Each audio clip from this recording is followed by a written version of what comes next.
Good afternoon, ladies and gentlemen. Welcome to the July 1st meeting of the Delaware Public Service Commission. Before we get started, I just want to acknowledge that at least I have attended a briefing from PJM that says that we may have a record load over the next 2 or 3 days in terms of power draw and demand.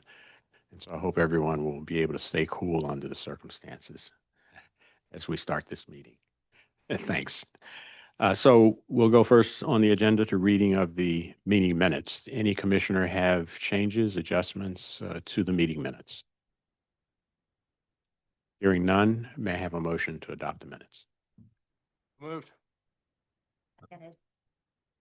Moved and seconded to adopt the minutes. Any discussion? Hearing none. All those in favor signify by saying aye. Aye. Aye. Meetings have, any opposed? Abstentions. Meetings have been adopted unanimously. Thank you. Next item on the agenda is public comment. Is there anyone from the public, either physically in the room or virtually online, who would like to make a comment before the Public Service Commission? Don't see any hands in the room.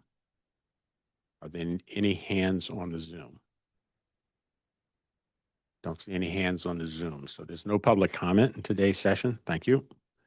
So now we move to the consent agenda. Does any commissioner have an item on the consent agenda they would like to have removed?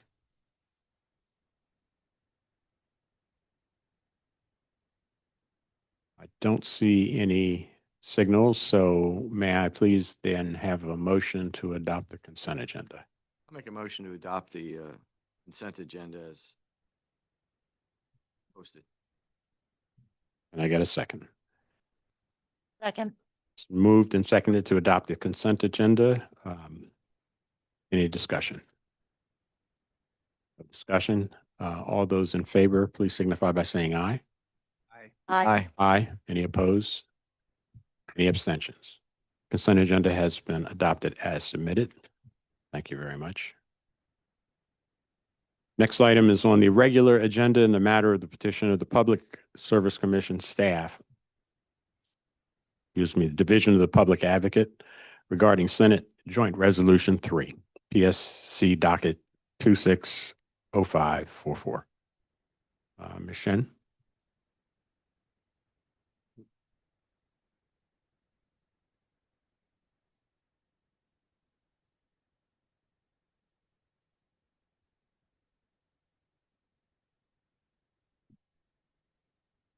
Good afternoon, Commissioners. Zishang Shen on behalf of Delmarva Power and Light Company.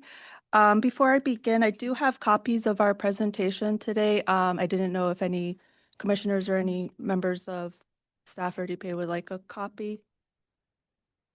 Yes. I have. I'll take a copy. If I may, I'll hand them up. Yes, please. Please make them available for the commissioners. Thank you. Do you have a projected copy digitally as well? Yeah. Okay, fine. Thanks.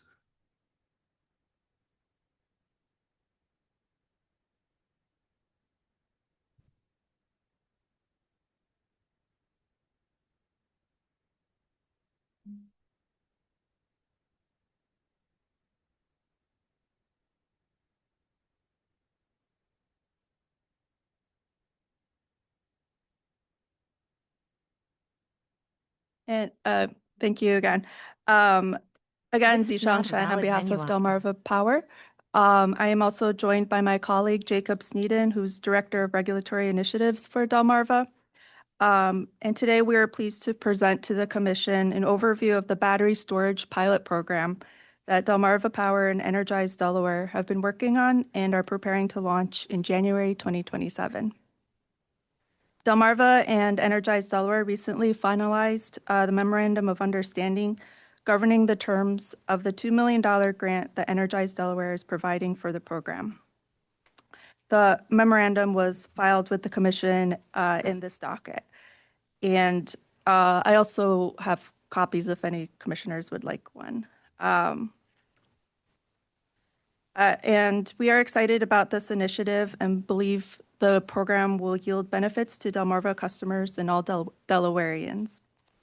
We are grateful for Energize Delaware's partnership and collaboration, and I believe Drew Slater of Energize Delaware may also be on the line today. And with that, I will turn the presentation over to Mr. Sneeden. Easy, Zhang. Good afternoon, Chair Gray and Commissioners. Thank you so much for the opportunity to just quickly run through this pilot program. Just wanted to provide you sort of a high-level overview of it, just so you had an understanding of what we were pursuing with the grant. So if you could go to the next slide, please. The structure of this program at a high level, with a $2 million grant, we're looking at harnessing batteries that are connected at customer premises behind the meter, and essentially paying them to allow us to control them during times of peak demand and use them to shave peak load. And we're going to do that hopefully starting this winter. And this is we've talked a lot with Energize Delaware and other stakeholders in the state, and we think this is a really exciting opportunity for us to test out this virtual power plant model, see what sort of incentive levels are actually going to move customers to allow us to do this, and then understand what savings are available both for the customers who own these devices, but also customers, all of our customers who could benefit from that system-wide peak load reduction. And as you can see from the timeline, we're really looking to start marketing this fall, and hope to be launching events in the winter timeframe. Next slide, please. Just at a high level, what is a virtual power plant? I don't think we've talked too much about that here in Delaware, and so I want to make sure that you have the overview of a virtual power plant. Essentially, it's when the utility can harness all of these grid-connected devices and orchestrate them to dispatch at the time that the utility needs them to support the system. In this instance, we're really focused on storage that's behind the meter at a customer home, but a VPP could be much broader than that. You could connect other devices like a smart thermostat, even an electric vehicle. And so, and this is all enabled by a software platform, typically especially when you have different types of devices, that is called an edge DERMS provider, and that's how we can connect all these different devices. In the model we're looking at, it's a little bit more straightforward for the pilot. We wanted to keep it simple, so we're going to work directly with an original equipment manufacturer, an OEM, to harness the devices directly through their software. That reduces some of the costs because we're just looking at storage assets here. Next slide, please. A lot of text here, but I did just want to highlight a few elements of the program design and what we're looking to do. So we are looking to dispatch these devices probably 60 to 80 times a year, 80 being the max, both the summer and winter season. We do see a lot of summer peaks, but more and more we are seeing some of those peak winter days where we certainly would like to have these assets and be able to deploy them. If you look at utility models around the country, 60 events per year is about average for dispatch. For customer interactions, this is a pay-for-performance model. We're not incentivizing customers to go out and buy batteries. We're really giving them an additional incentive if they already own them, or maybe they're on the edge of buying a new battery. And this is giving them the incentive to say, if I bought a battery and I bought it for reliability, I don't want it to just sit there all the time. We're paying them enough money where we can actually use it. It's not just sitting there useless for 364 days of the year. And so this is really, we're looking at about $1,000 in incentives, and that's pay for performance. That's only if they show up when called upon. And I think based on the size of the grant, we probably don't have enough funding to compensate for actually purchasing batteries and that's a pretty significant incentive structure. So this is really just looking at that pay for performance structure. Target for how many customers are going to enroll, 100 to 300 is our goal.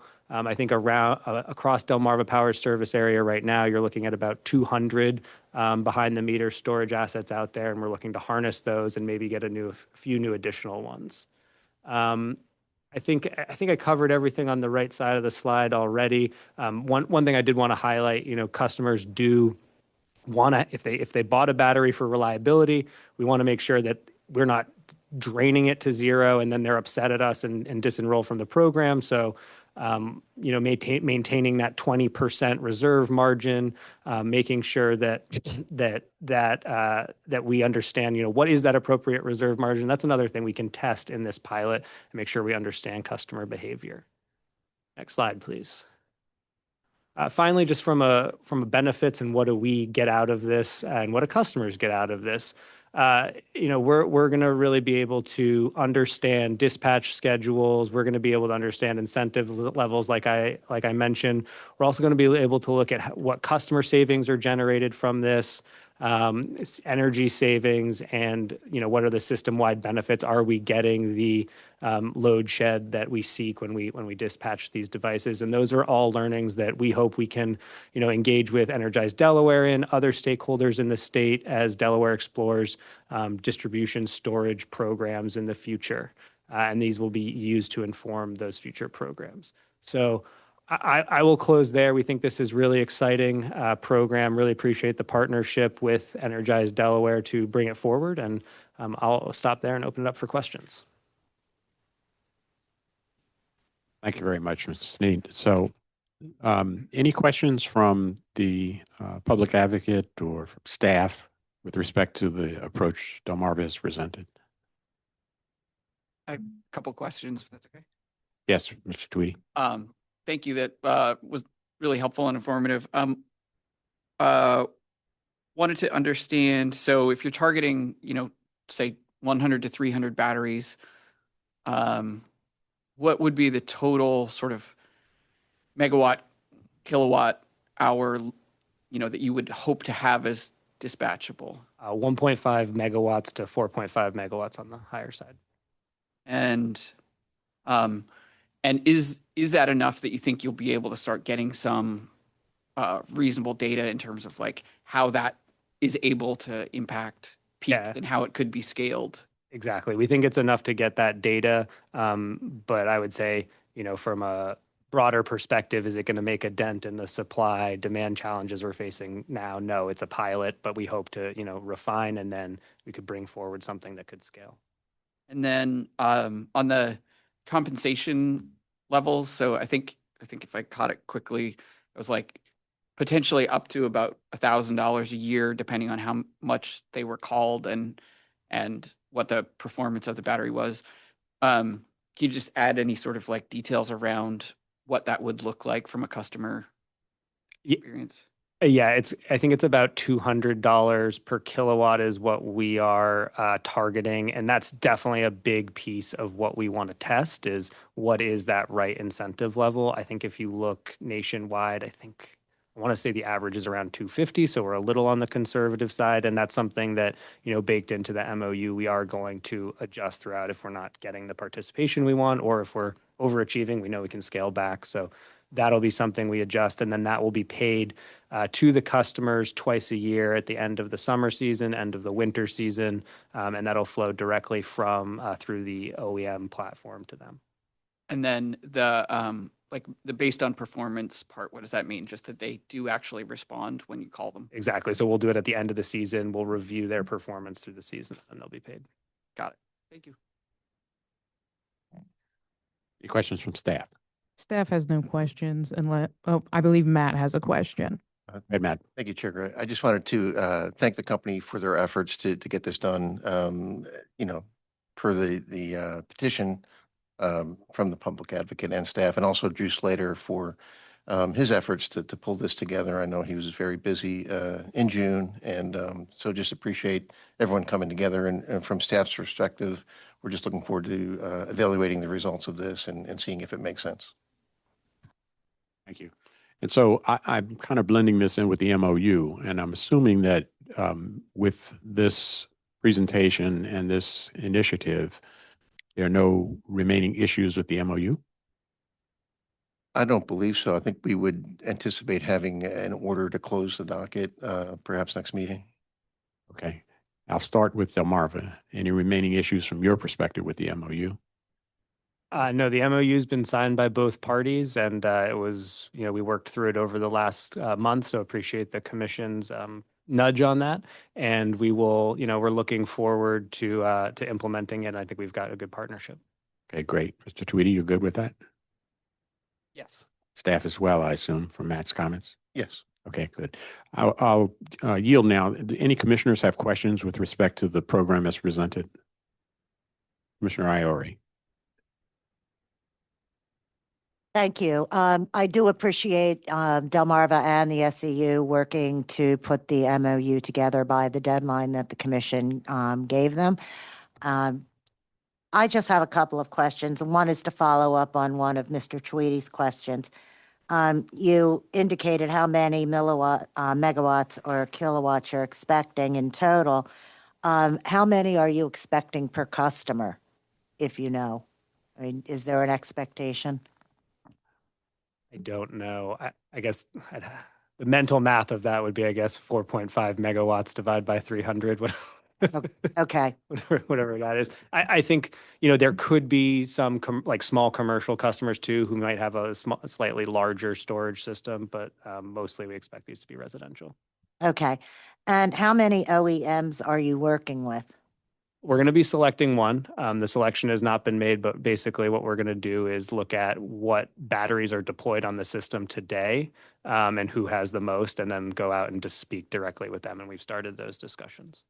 Okay. And when you said that the payment will be made through the OEM platform, what exactly does that mean? So if you have a battery installed at your home, it comes with a software platform where you can check the performance of it, and the incentive can be paid through that platform from the OEM directly to the customer.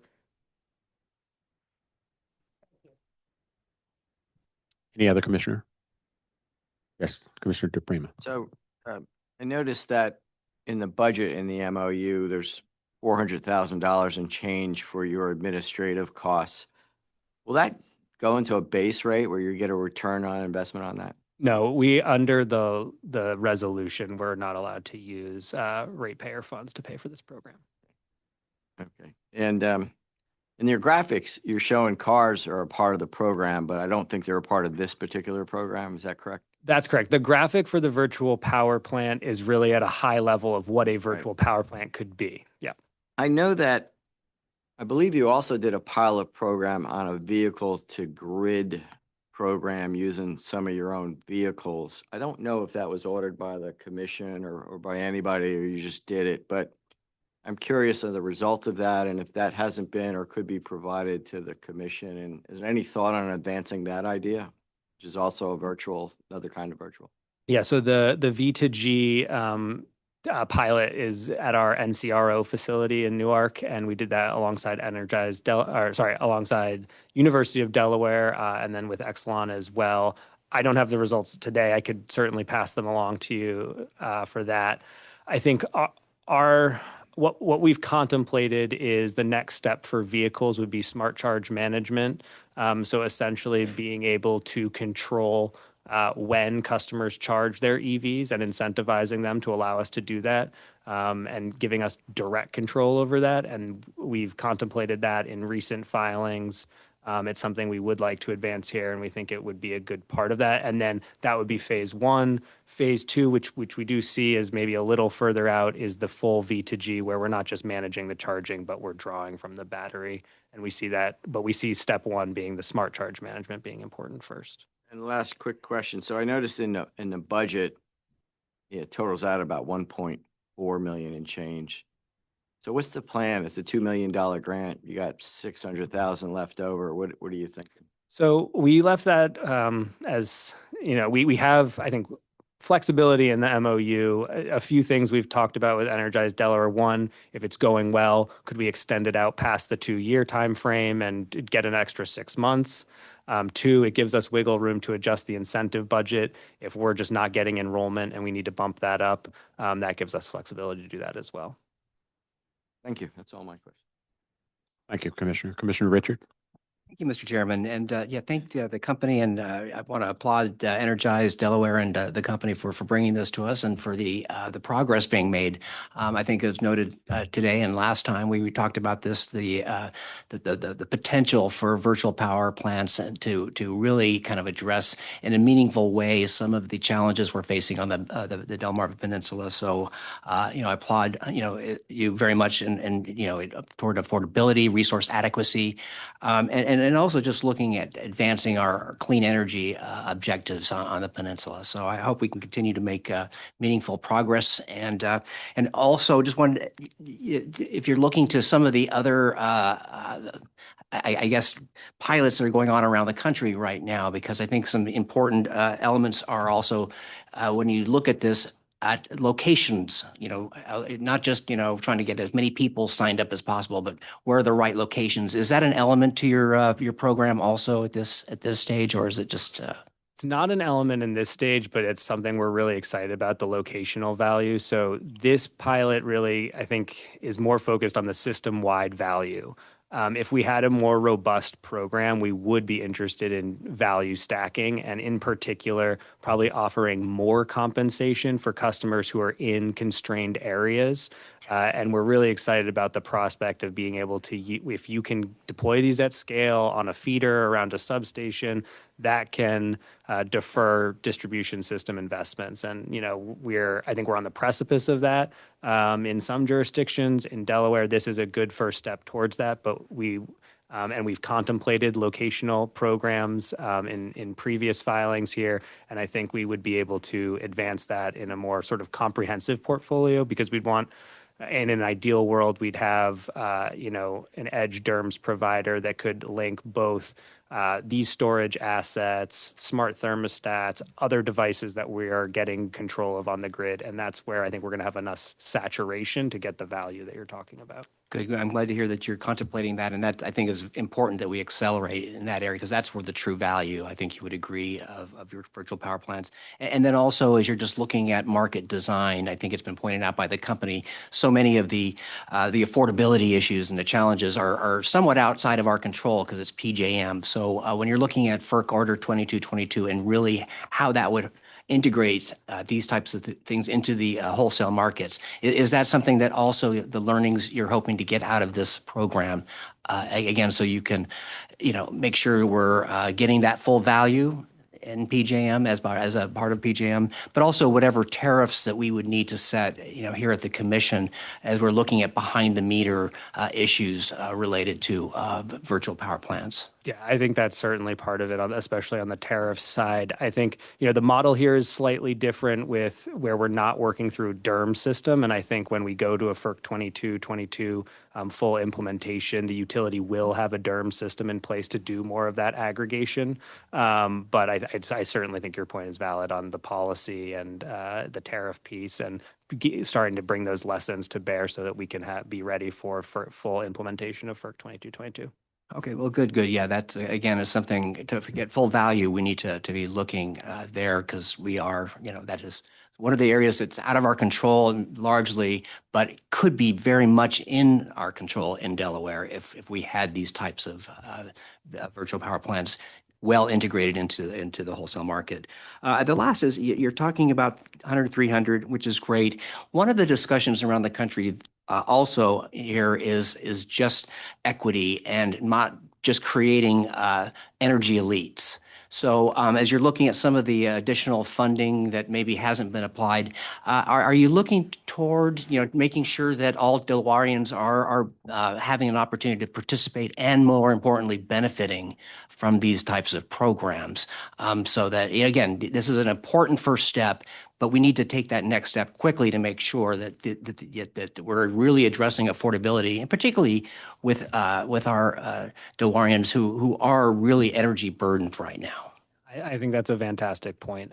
We didn't have the funding, we think, to do the type of deployment and incentive levels that would be needed to put these storage assets in the hands of those who can't afford them. They're expensive. I mean, they're $15,000, $20,000, and that would eat up the incentive budget fairly quickly. It's something we talked through with Energize Delaware, But I think this sets the stage for, future iterations of how could we partner with them. And they, I know they have some incentives available for storage as well, and really make sure that these are assets that are getting deployed, that we're supporting that deployment fairly across our jurisdiction. That's definitely something, I think, to your point, it might not be phase one, but phase two with a quick follow. And that's something I think the utilities can play an important role in. Okay, good. And again, I mean, I think this is important learnings that are going to be very specific to us here in the Delmarva Peninsula.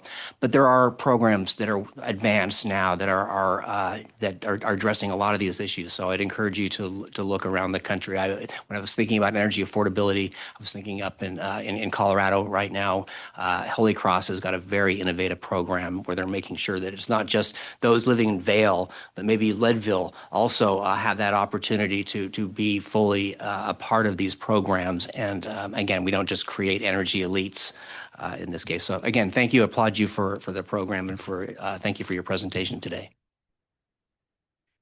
Thank you, Commissioner Richard. Commissioner Wheatley, you have any questions? Okay, I have a few final questions, if you don't mind.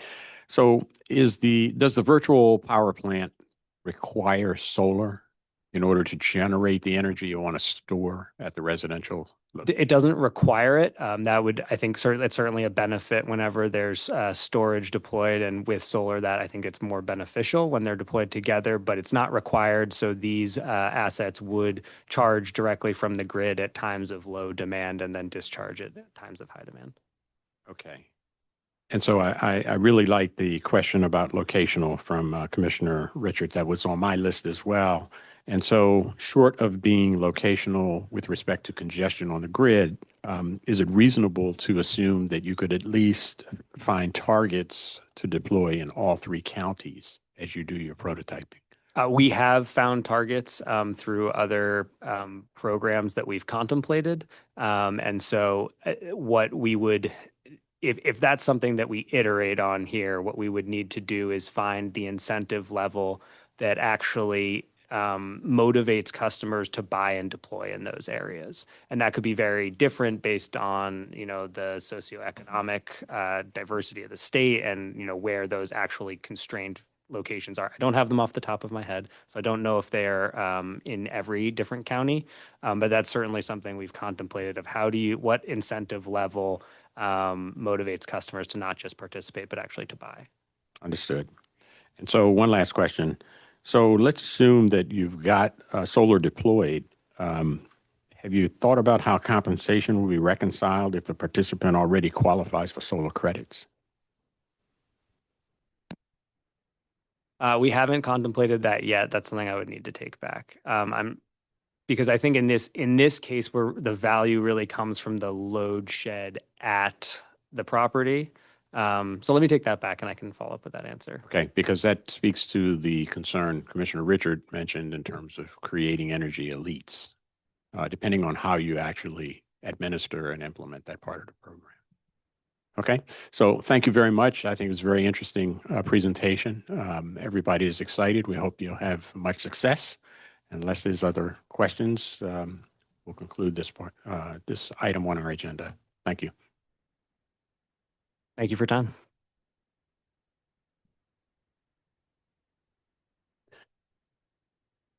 So next item on the agenda is in the matter of the application of Delmarva Power and Light for an increase in electric base rates and other tariff changes, PSC docket 25-1555. Ms. Shen again for Delmarva. Yes, good afternoon again, Zishang Shen on behalf of Delmarva Power, and kind of switching gears a little here. So this is our follow-up presentation from last week's meeting regarding Delmarva Power's petition to implement interim rates effective July 9th, 2026. And just as a brief recap, pursuant to the Commission's Order 10949 and the procedural schedule in this case, Delmarva filed on June 9th, 2026, our petition to implement interim rates under Section 306B of Title 26.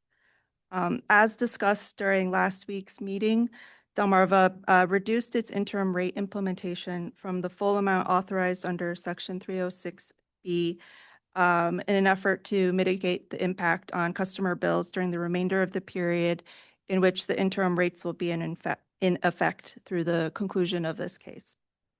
And we appreciate the commission's discussion and careful review and deliberations last week, and understood there were, some questions and some food for thought for the company.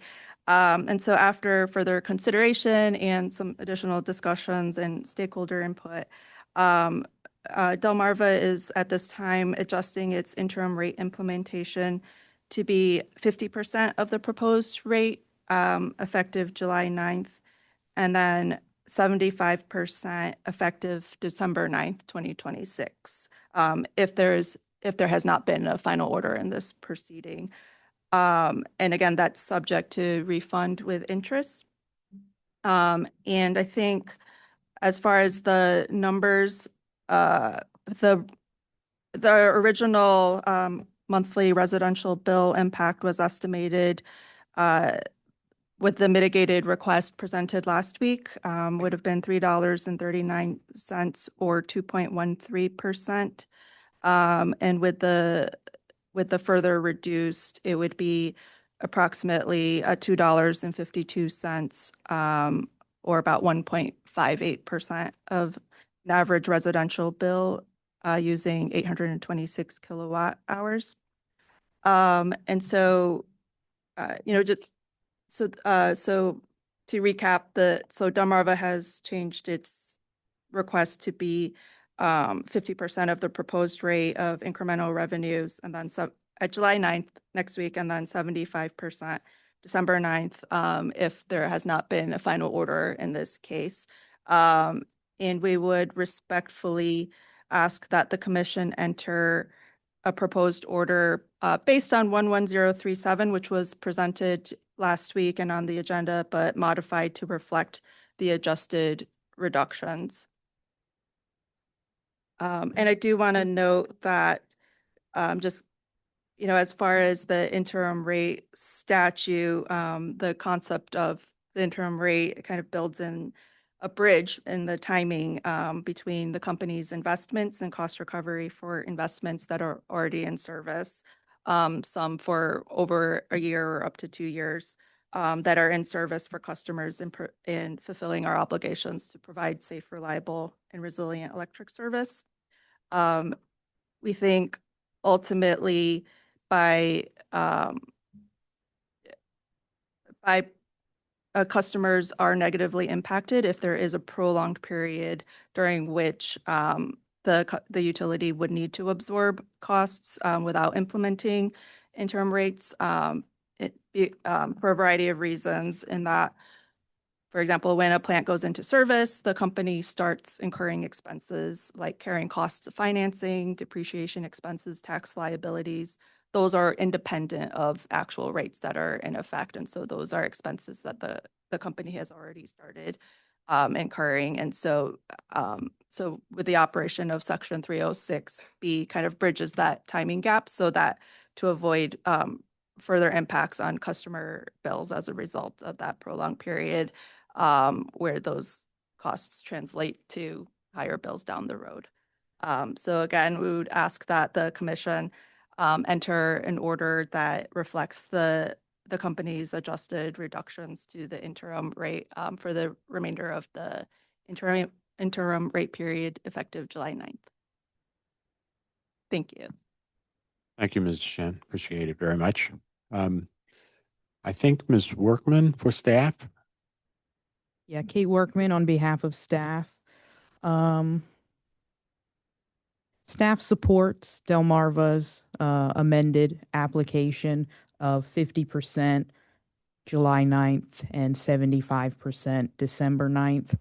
Staff would like to point out that very early this morning, the legislature passed Senate Bill 326, in which those exact terms are part of that legislation. To the best of my knowledge, it has not been signed by the governor, but staff's position is that this clearly demonstrates the current legislature's intent and is thankful that Delmarva has chosen to amend their application to implement this. And so staff's position is we would support Delmarva's application of 50% of their proposed rate July 9th and 75% December 9th. Thank you. Thank you, Ms. Workman. Public Advocate, Mr. Tweedy. Sure. David Crumpler, counsel for the Public Advocate. On Friday, the Public Advocate, we submitted a filing to the Public Service Commission regarding our concerns regarding Delmarva's application, and specifically that we urge the commission to reject Delmarva's request for an interim rate increase. We cited under sections 309, 310, and 311 for these reasons, and we also provided comments from real Delawareans about their concerns that they are having paying their energy bills. These were not just one-off statements, but statements that we've been getting repeatedly from customers. We also believe that the bill in question, which was voted on in the witching hours last night, applies to Delmarva's interim rate application. There was at least some confusion on our part whether or not Delmarva was going to agree that that Bill 326 applies to this situation as well. We also believe that for the interim rate, it should be 50% of what their overall rate increase is in this matter. We're happy to answer any other questions the commission may have. It was suggested last week that the commission may want to defer their decision in this matter another week or two. The DPA is amenable to that if necessary, in part because we've been dealing with stuff that's been happening in real time in terms of what the General Assembly has decided to do. Thank you, Mr. Crumpler. Any of these parties have questions for each other? Nothing still outstanding? I would just Ms. like Workman? to say that if the commission chooses to adopt Delmarva's amended application, we would request that the company file that amended application and schedules with the commission. Schedules, are you talking date or you're talking rate? Rates. Thank you. Okay, for clarification. All right. No further questions. Ms. Shen? Thank you. And I appreciate the comments from staff and the public advocate. I think there are a few items to unpack there. I think initially we hear the request to file an amended filing. We do want to make sure that we have that we understand procedurally what staff is looking for us to file, whether it's an amended petition similar to what we filed on June 9th, preserving that 30-day notice that was built into the schedule for rates to go into effect July 9th, or some sort of notice. The first one, where you can preserve the notice, and the rates could still go into effect July 9th. Understood, and we will do that promptly. And I'm not sure, Chair Gray, if you would like me to respond to the comments that the public advocate has made. You have an open mic. You're welcome. Okay, thank you. We understand that Senate Bill 326 was passed, I think, pretty late last night, and that has not been signed and into effect by law, or has not been signed. As we iterated last week, our assessment is that the legislation in its current, or in the form that was passed, does not apply to this current case, or the petition that's before the commission.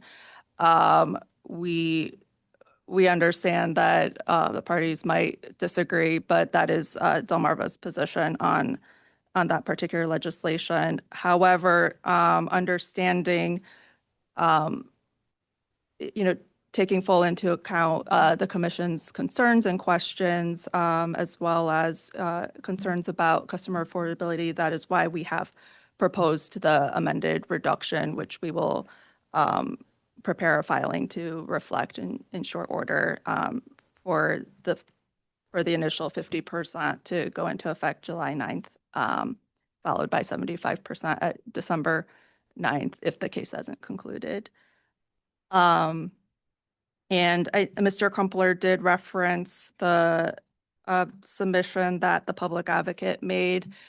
This was late last Friday, 2 days after our meeting last week. Our position, as we reflected in the comments that we submitted, is that the submission was untimely and should not be considered. The submission came 3 weeks after we filed our initial petition on June 9th.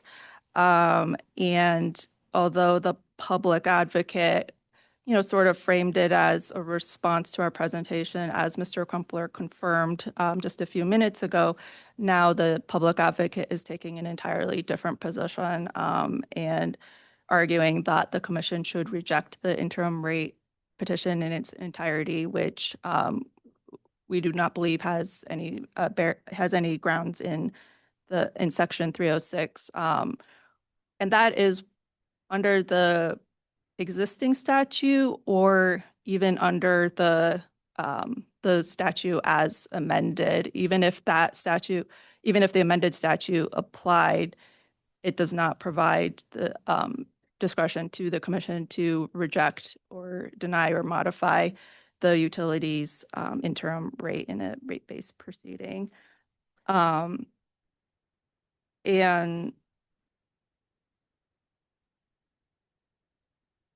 And so I can go into our further comments in response to the public advocate's submission if the commission would like, but we have laid out our response to the specific arguments laid out in that late submission on Friday. Thank you. What I would like to do at this point is I'd like to open this up for comments and questions from commissioners. So I'll ask if any commissioner has a comment or a question with respect to what they've heard. And Just a Your moment. Honor, if I Yes, Mr. I have an Crumpler? opportunity to Yes, please. I'm sorry. Mr. Crumpler first, and then I'd like to open it for. Just a couple points of Yeah. clarification in terms of the remark that this was a late submission. Again, Delmarva just filed their application a few weeks ago. On Wednesday, my understanding for the first time, Delmarva said that Senate Bill 326 would not apply to their interim rate. Henceforth, we filed something essentially as soon as possible on Friday. Delmarva filed something on Monday. So we were not sitting on things. This is not the same thing as a motion in limine that's, was supposed to be filed 3 weeks ahead of time. You know when it's got to be. This was responding in real time to what occurred last week. And we also, and specifically that we believe that 326 applies to this interim rate. Again, the sections that we cite in our order, we think give the commission broad authority to reject Delmarva's filing. It wasn't a brand new point of view. It's obviously more than just saying 326 applies, but we believe given the scope of what Delmarva is asking for and given what ratepayers are telling us, that the commission should reject their application. Thank you, Mr. Crumpler. Bless you, Commissioner Iori. At this juncture, I'd like to ask if commissioners have comments or questions. Commissioner DePrima. So my question is for Mr. Crumpler. So I understood your statement, but I got a little confused on your last sentence. So it sounded to me that you're still advocating there's another path here, that we can use 3, 9, and 10 and 11 sections. But then at the very end, you said something about you support the 50%. So that confused me. Where Sorry, where are you at? if the commission decided to approve the interim rates, it would be 50% of Delmarva's overall filing. But you're still in the position. our position would be, in an ideal world, that Delmarva would withdraw their application, which they're not going to do. Second would be that the commission rejects their filing, and if not that, then that the interim rate and that is approved would be based on Senate Bill 326, which again, Senate Bill 326 was just passed over midnight or so. I believe Mr. Tweedy was there, Ms. Hayjack. There's nothing that I'm aware of in the language of this bill, which the governor is going to be signing, that says it's excluding Delmarva or another party's application that they filed 3 weeks ahead of time, or this doesn't go into effect until September 1st. It says this is what the new code says. Thank you. Any other commissioner have a comment? Commissioner Richard? Can I just ask, just first, just to get a kind of a fact question. So what did pass the legislature? Is the 50%, 75%? Is that what's in law right now? Or are we just kind of coming up with a hybrid solution or being offered a hybrid solution to this problem? The public advocate would like to, since he was there. Okay, yeah, thank you. So Senate Bill 326 is what was considered and passed by the General Assembly last night. Relevant to this part of the conversation, it includes amendments to Section 306, which addresses interim rates. We can provide a copy of that to the extent the commission doesn't have it already. But in relevant part, it changes a couple provisions of Section 306, which previously said a utility may place their rate into effect under bond in Section 306A1. That is being replaced with language that now says the public utility may place 50% of the increase in proposed new rate as compared to the existing rate into effect, and 75% after 12 months. Okay, and just maybe I could hone in on what my real question is.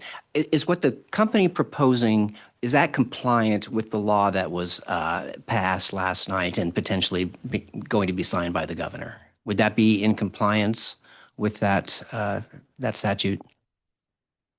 Potential statute, I guess. So from our interpretation, that language is intended to measure the total rate increase. Delmarva is interpreting it as excluding DSIC. So their version of 50% is that they should recover all of DSIC, which in this case is about 23 million, and then get 50% of the delta between DSIC and the top of the rate case. So in this case, from 23 million up to 68. Our interpretation. Yeah, that's helpful to know. Okay, so that it's not really compliant then.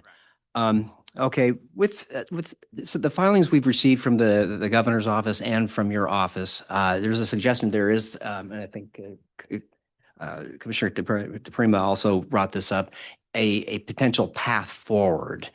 How would you, if that were to be put into like a motion, or if we were to consider something, have you contemplated what exactly the next steps would be for the commission to follow the governor's request using 310, or what your request would be, just so I kind of understand, if that's something that this commission wants to entertain, what precisely we would do now or in the very near future?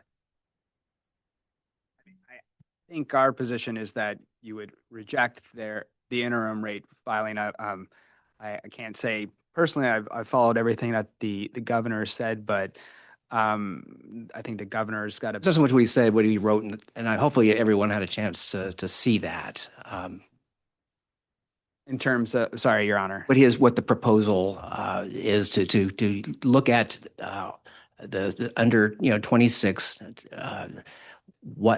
Section 310, a potential pathway forward for this commission to take an action. Right, and I think what I was trying to say earlier was sections 309, 310, and 311 give this commission a wide range of authority to make a decision to reject an interim rate application. Certainly in the past, when a utility has sought an interim rate application, it's generally been approved. But what we are saying in our papers, and I think what the governor's office has also said, is that you're not required to do that. You certainly have to, looking at, I guess what I'm looking for is who takes the action? Are we expecting a petition from the public advocate or another party, or is the request that we do that sua sponte or take it ourselves? I just want to understand. sure, exactly I think, what- Your Honor, is that you can take the action of rejecting their application.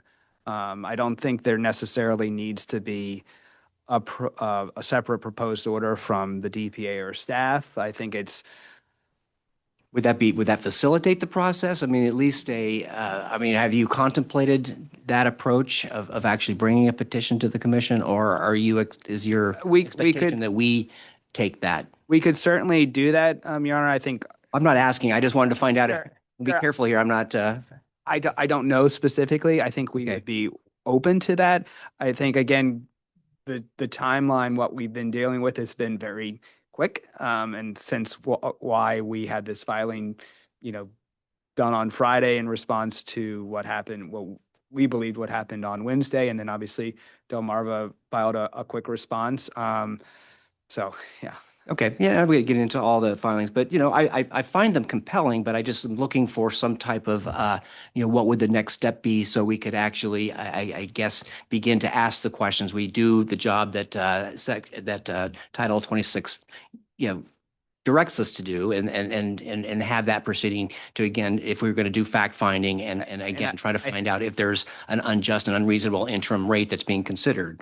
I think the code gives the commission discretion to take your time to look over these issues. And you believe that would, if we took that action, would put in abeyance the rate increase as the commission under that scenario looked at the, I guess, the whatever is filed and whatever we would be told. Okay.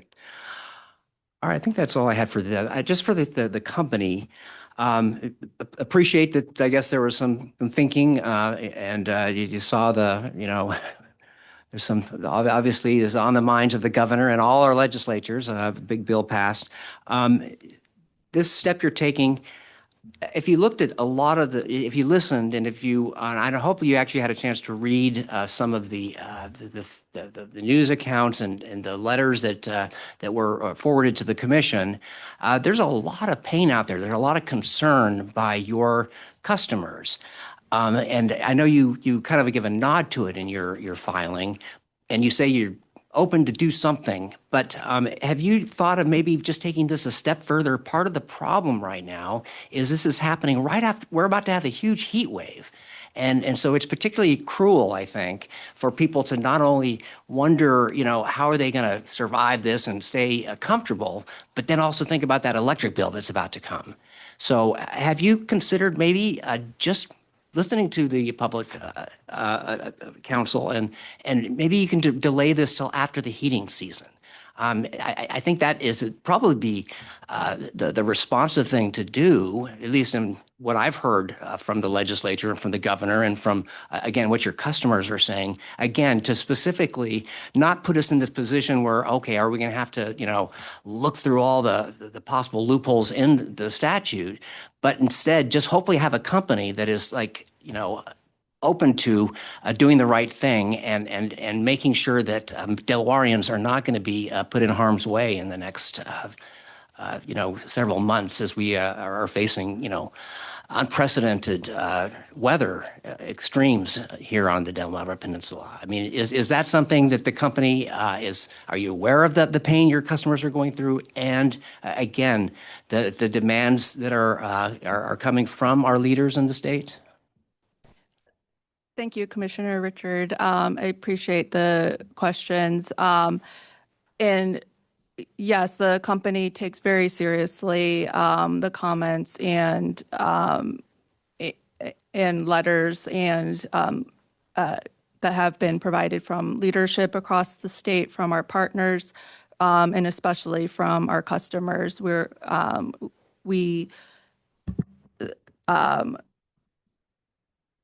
And so I don't want there to be any misconception that, we're blind to any of the concerns that have been expressed, and what customers experience on a daily basis. We also put a lot of thought into, what we will file, what we will implement. And again, we think that ultimately there is harm to customers by prolonging or delaying costs, that it ultimately increases costs for the company to access capital. It increases costs for borrowing. Those are not imaginary costs. And so there's a lot to balance for the company. And so that's why we initially went in with the reduced mitigated reduction, and hearing loud and clear, feedback from people we work with around the state, including this commission, further adjusted that interim rate for implementation. And this is it's a temporary rate. It provides that bridge that the statute is designed to do. And if I may respond to the arguments that Mr. Crumpler made a few minutes ago regarding sections 309 through 311, to be clear, there is no basis in the law for the request that the public advocate is asking the commission to do here. Sections 309 to 311 are tools for the commission, certainly. They provide authority to review rates. And I've read your filing, so I know what the company's position is, and lawyers can disagree, and so sometimes we just have to take the time to go through the arguments, and so maybe the company's right, or maybe the other attorneys are right. So again, I don't want to monopolize the time here, but I did want to. You're talking about the harm to the company. It seems that to be obviously that's why you're here, for your shareholders. But this state is pretty generous, wouldn't you say, compared to other states, as far as, ability to contemporaneously recover costs from your capital expenditures with the distribution system improvement charge. I mean, that was something I think about the same time that Delaware acted. That same proposal from the Exelon companies was presented to Maryland, and Maryland decided to reject it. It looked very much like Stride in Maryland. And it was just determined there's, a good reason to have regulatory lag. That's an important, protection for ratepayers. So would you agree that in Delaware, it's pretty generous? You have already collected a lot of those capital costs, and you're able to do that pretty regularly through, so ratepayers in Delaware have already paid. You talk about you've already spent the money. A lot of Delawareans have already then paid you for that, even before we've had a chance to do any kind of prudence review. So, I mean, have you given thought to that you're already in a pretty good position here in Delaware compared to a lot of states with your ability to collect costs contemporaneously, with as you spend them? And I'm talking about capital expenditures. Sure, and I can't speak specifically to other states. I practice in Delaware. My understanding is that, in Maryland, I believe there is a statutory limit to a rate-based proceeding. I think it has to be. Yeah, I'm talking specifically about, contemporaneous recovery, Right, and so. Not between rate cases. That is something that's somewhat unique here for electric utility in the country. If I may make a comment, so the point that I was trying to make is that with the interim rate and the interaction with the DSIC revenues or DSIC charge, it bridges that gap, because in Delaware, compared to other states, I believe rate-based proceedings do take a long time for various reasons, compared to Maryland as an example, where a case must be completed, I think by statute in 7 months. And so I think different states have made different I choices. think you're kind of dodging my question. Anyway, I would just point out that I think you're not as, you're trying to like argue that, oh, no, we're not going to be able to recover and all these other horrible things are going to happen to the company. And that's generally the way classic historic test year rate making works. And you actually have the ability, and you have taken advantage of the ability to collect, recovery for a lot of your capital expenditures already. So again, I would just again comment that I think it's not unreasonable for, consideration for at least a delay along the lines that the public advocate has suggested, particularly just to get us through the heating season, because I think it's particularly cruel again, as people are looking toward the coming months to try to figure out, wow, it's like, all right, how are we going to balance, comfort with being able to pay that electric bill that's coming our way. So anyway, I'll stop now. But again, I hope you will. I don't know if you have decision makers. It would be really great if you would just kind of, again, not put us in the situation where we may have to like consider, potential filing to look at some of these, other mechanisms we might have, and just, again, the company do the right thing right now. So thank you. Thank you, Mr. Chairman. Yeah, thank you, Commissioner Richard. Any other commissioner have comment? Commissioner Iori. Thank you, Chairman Gray. Delmarva, you say you're not blind to consumer issues or consumers' problems, but I find you to be incredibly tone deaf on this issue. If I were a Delmarva executive, I would have followed the lead of my PICO colleagues and withdrawn the rate case entirely. If Delmarva really did care about customer affordability, as it claims it does, it would have done so already. At the very least, it would have withdrawn this request for interim rates. And the fact that it has neither done so or withdrawn the rate case suggests to me that its concern for customer affordability is not genuine, but rather is something to which it pays lip service because it sounds good in the press. I'm not poo-pooing the importance of reliability, but the fact is, Delmarva has been meeting the Commission's reliability metrics by a very wide margin for a decade at least.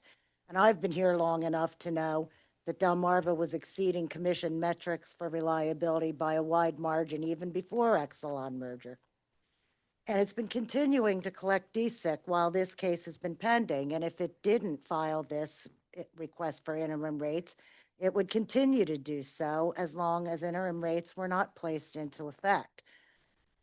So I would encourage Delmarva to follow the lead of its sister company and withdraw the case entirely. But if it's not going to do that, I'd encourage it to withdraw its request for interim rates.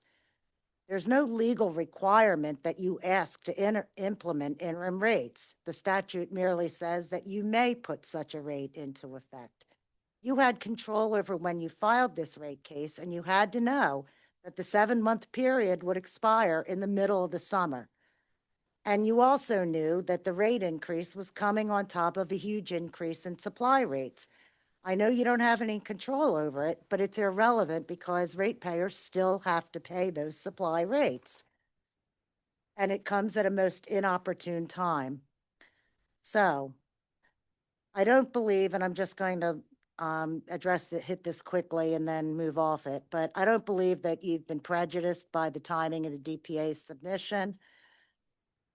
I understand that you might feel like you've been ambushed, but the DPA didn't say anything that the governor didn't say at his press conference on June 15th. And the DPA's deputy director made similar, if not these same points and requests at the commission's last meeting. So I don't think it took a different position in its written comments. And plus, you've submitted a written response to the DPA's submission, and we've considered that response. Now, having said all that, what I'm going to say now pains me as someone who spent the last 12 years of her career advocating for consumers. And that is that I don't agree that this commission has the authority to deny Delmarva's request if Delmarva does not withdraw it. Section 306 specifically addresses a utilities request for interim rates, and that section provides that the proposed change shall automatically become effective if certain conditions are met. Shall is mandatory. There is no discretion here. I note that in amending Section 306 to reduce the amount of interim rates that can go into effect, the legislature did not choose to amend the language of Section 306 that automatically makes the interim increase effective if the company applies for it. The commission has only the authority that the legislature has given it, and the legislature has tied the commission's hands here with respect to interim rates. I don't agree that sections 309, 310, or 311 give the commission the authority to deny the request for interim rates. Well-established tenets of statutory interpretation provide that a specific statute controls over a general statute. Section 306 specifically addresses interim rate requests. Section 309 does not, Section 310 does not, and Section 311 does not. They all address separate issues with respect to utility rates and the commission's authority. So, if Delmarva does not withdraw this rate case, the commission will be considering whether to grant any part of its requested increase later on. And if the amount that the commission ultimately grants is less than the interim rates, that difference will be returned to customers with interest.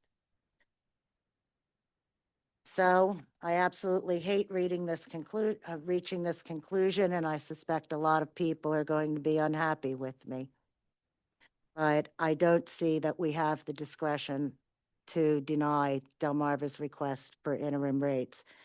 I do agree with the DPA, however, that the 50% should be of the total rate increase and not the amount minus the DSIC. Thank you, Commissioner Iori. Commissioner Wheatley, you have anything? Okay, thanks. All right, so let me make a few comments. I have a question first, Ms. Shen.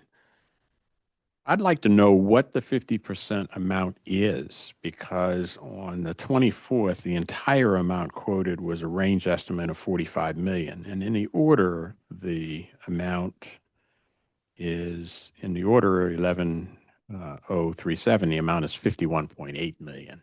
Can you help me reconcile those two numbers?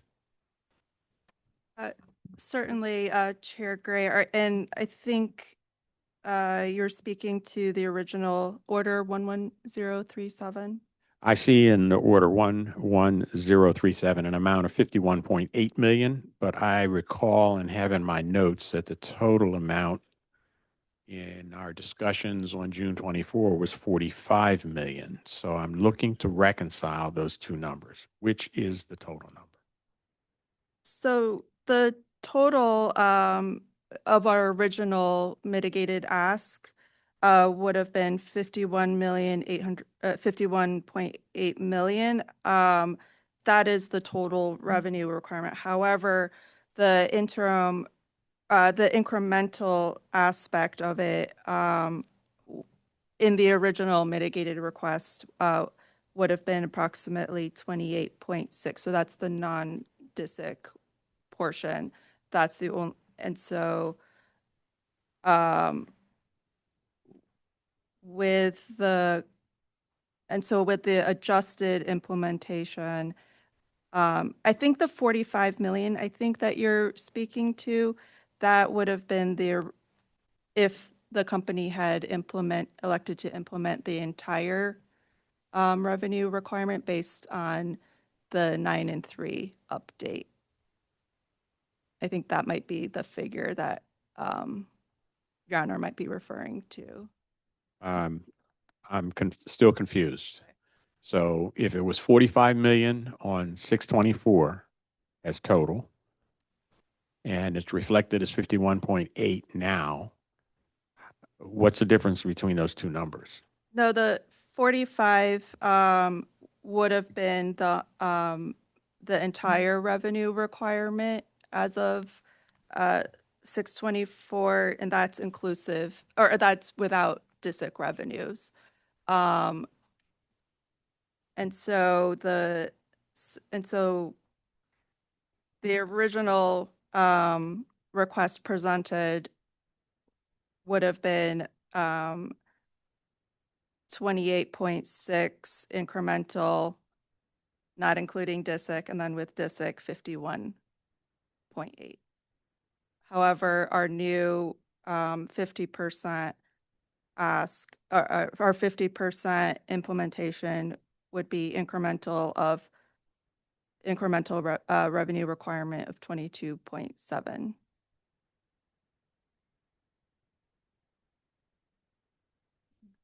And I ask my colleague, Michael Norman, who might be able to supplement the numbers as well. Good afternoon. Yes, please identify yourself. Michael Norman, Senior Manager of Regulatory for Delmarva Power. Just to supplement my colleague's response, just want to level set. Our 9 and 3 filing, update to actuals, had a total revenue requirement of $68.6 million. That's comprised of 2 components. One is the incremental ask of $45.4 million. That is the actual revenue increase we're seeking. That's the amount that impacts customer bills. The other amount is the DISIC transfer of $23.2 million. You add the $45 million to $23 million, you get the total of $68 million. The DISIC is currently recovered via rider. It's already in effect, it's already on customer bills. And historically, we have always put 100% of our requested increase into interim rates. Now, with the DISIC transfer, when you do that, so you're not double recovering because it's in another rider, you set the DISIC rate to 0, and the full DISIC amount goes to base rates. So there's a bill component that is going to 0, and then it's going to base rates, and there's a transfer. So you kind of think of the bill, it's geography on the line item of the bill when you set that DISIC to 0. When you go to our proposed offer of the 63%, that is applied to the incremental amount. And because the incremental revenue we're seeking in this case is the increase in revenue the company is seeking, that is the amount that is driving the bill impact. And Chair, to your question, the 63% is on the 45 million of our 9 and 3. That is the 28.6 million. That is what we propose, so that's a reduction. And we also transferred DISIC to base rates. So that is the 51.8 that you asked about.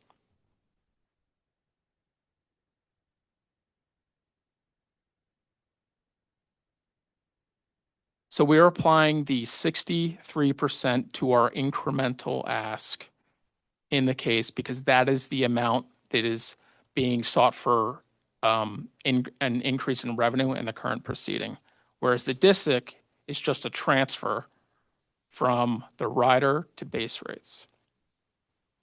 All right, so the incremental amount is 45 million and the DSIC is 23.2, summing up to 68.2. What is the 63%? Is that what 45 million represents out of 68? The 63% is applied to the 45 million. And why? Because that is the incremental amount that is being sought. We currently have a rate in effect in terms of the DISIC. So our proposed reduction is on the new revenue we're seeking in the case. But did I not hear Ms. Shen say earlier that you have agreed to reduce to 50%? And so what does that do to the 45 million if you're only reducing on the incremental and not reducing on the DSIC? Okay. So the 50% we are applying to the incremental amount, and that will be 22.7 million. The DISIC amount we are not including in the 50% because we do not agree that the 50 and 75% applies to the full ask. This is because the current DISIC revenue is already being recovered. It's not new revenue. It's being transferred from one line item to the other. Additionally, the 50% on the full ask would be 34.3 million. To your question, it is not clear that the DISIC being transferred is actually would be reflected in 50% of the full ask. That is because the DISIC amount is actually less than 50% of the full ask. Additionally, in the DISIC statute language, it says that the DISIC shall be set to zero when all the annual costs of DISIC are transferred from the rider to base rates. So in the 50% of the full ask scenario, it is not clear, and it's the company's interpretation that the DISIC is not being set into interim rates. Understood. All right. So I have a couple of comments based on the discussions that I've heard. But first, let me ask, Michelle, do you have any feedback or comments from what you've heard around the table before I make my statement? I mean, one of my fellow commissioners discussed statutes specifically, and I was just giving you an opportunity in the event you had any comments you'd like to make. Thank you, Chair. I appreciate the opportunity. I think one comment I would like to make is that this base rate proceeding is assigned to a hearing examiner. It's a proceeding that is underway. It's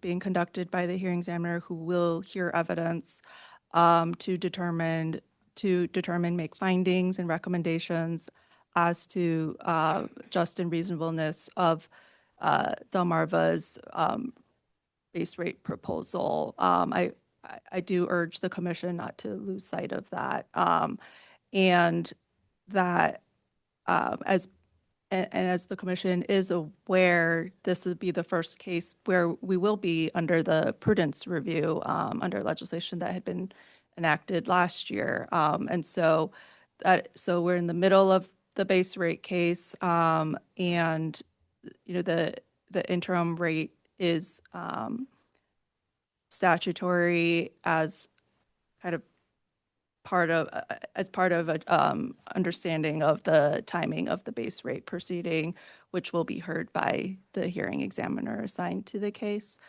I think some of the comments as to whether Delmarva's election to implement 50% applies to DISIC or applies to the entire 9 and 3 revenue requirement, or the only the incremental.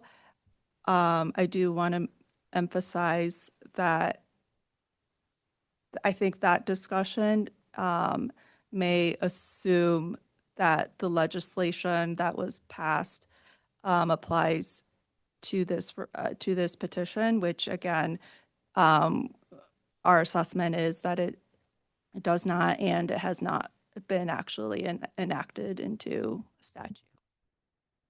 Thank you. And in all fairness, any final comments, Mr. Coppola? Nothing really further, except that this legislation does, I think, implement their filing. The only thing we're waiting on is the governor's signature. It passed last night by the General Assembly, and the governor has made the intention that he's going to sign the legislation. Okay, thank you. Ms. Workman? Any final comments? Just that staff would agree with the interpretation of 326 from Commissioner Iori, which is Senate Bill 326, that the 50% should be of the full rate. That's inclusive of DSIC. Inclusive. Commissioner Richard? I'm listening to this discussion about the distribution system improvement charge. How do we pronounce it? DISIC here? Is that okay? Yeah, because I'm trying to follow the revenue requirements, okay, how this is going to actually end up on consumers' bills. And I guess what I'm concerned about now, the way we're doing this, or at least you're proposing to do this, is you're going to bring the DISIC to zero, okay, and that all gets transferred, okay, and then the interim rate will go into the revenue requirement. So everything, yeah, just goes up. But now we're at zero for the DISIC. Is it the company's intention during this period of time to then take advantage of the opportunity to move more, I guess, recovery into the DISIC, which then, of course, would go into more revenue requirement? I just wanted to, that concerns me very much if I'm following your discussion. Thank you for the question. Sorry, got to get the mic closer. We are not changing the amount that's recovered in DISIC. So So DISIC, you're going to leave it at zero, well, DISIC is currently 23.2 million. and you're going to move it with the interim rates to the rate base. And so Our proposal would be that the entire 23.2 million gets recovered in base rates, and that the 50% would apply to the incremental ask, which is the new revenue. okay. And what happens then? Are you, because just the way it works here is it's still kind of, trying to wrap my head around it. So even before a rate case, this is now going right into, just like the stride works in Maryland, you're going to put this into base rate. So, that's good, remains in the revenue requirement. But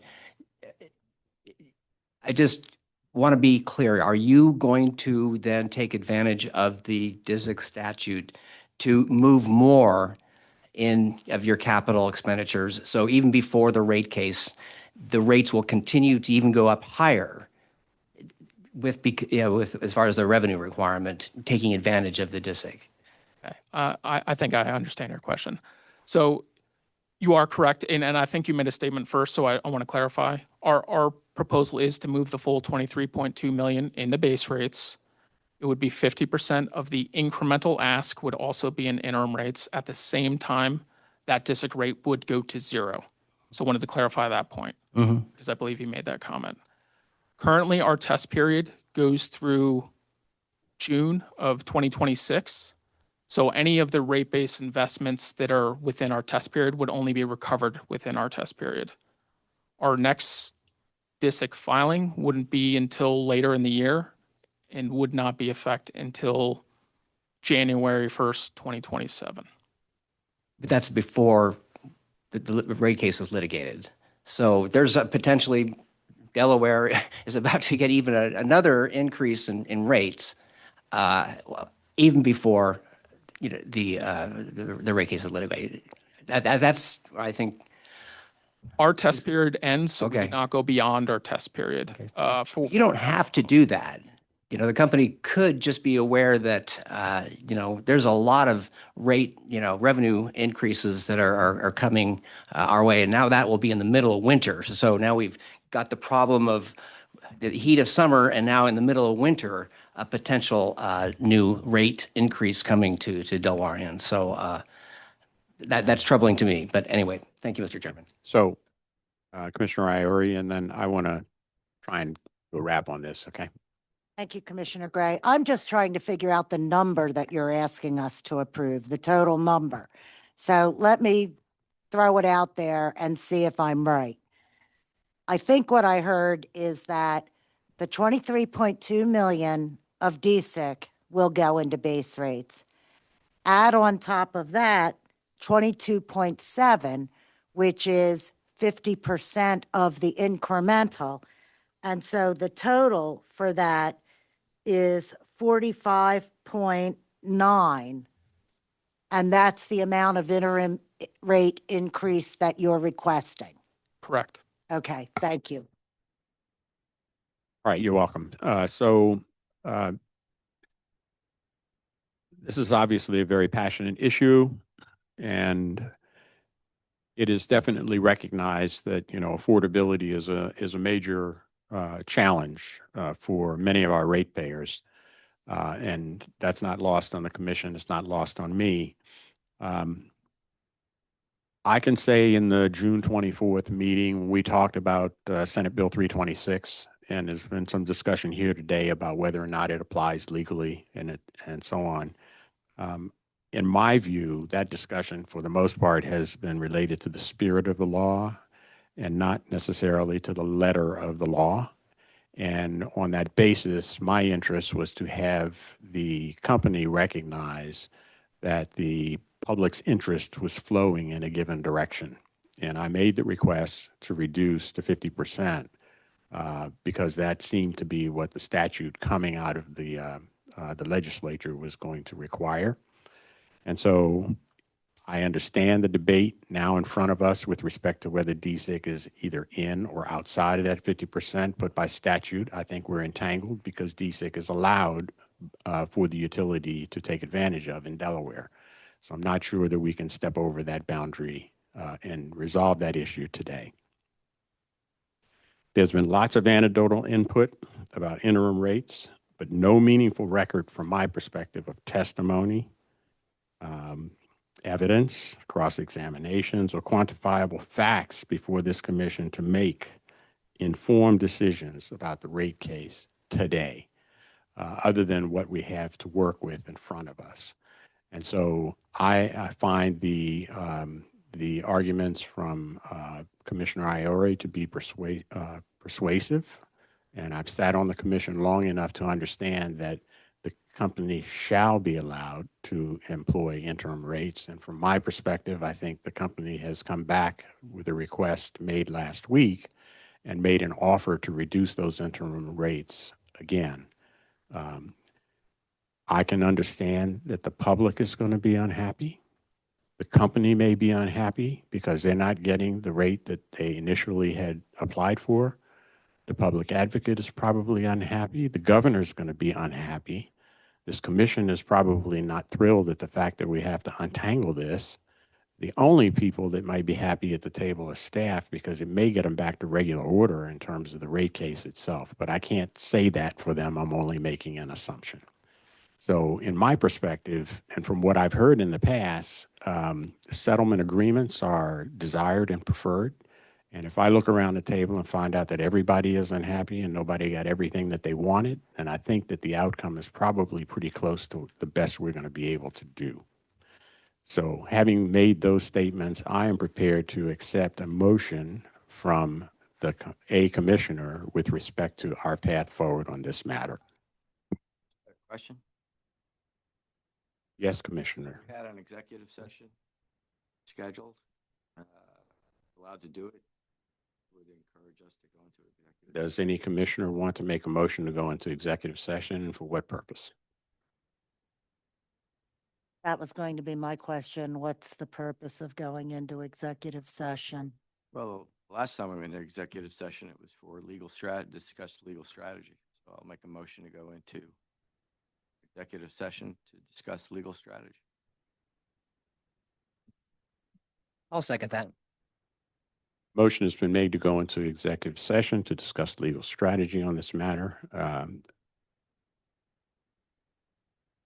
And it's been seconded. Any discussion? All those in favor, please signify by saying aye. Aye. Aye. 4 commissioners aye and 1 commissioner opposed. We are adjourned for executive session and will reconvene at the conclusion of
We're going to reconvene this session.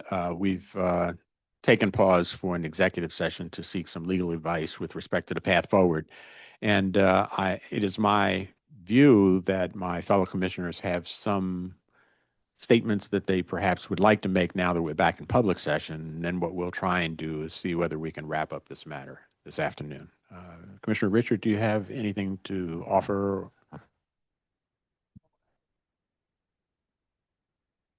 Let me hold this time since I've started. All right, I'll just wait. Commissioner DePrima. I will wait until there's a motion in a second. All right, Commissioner Iori.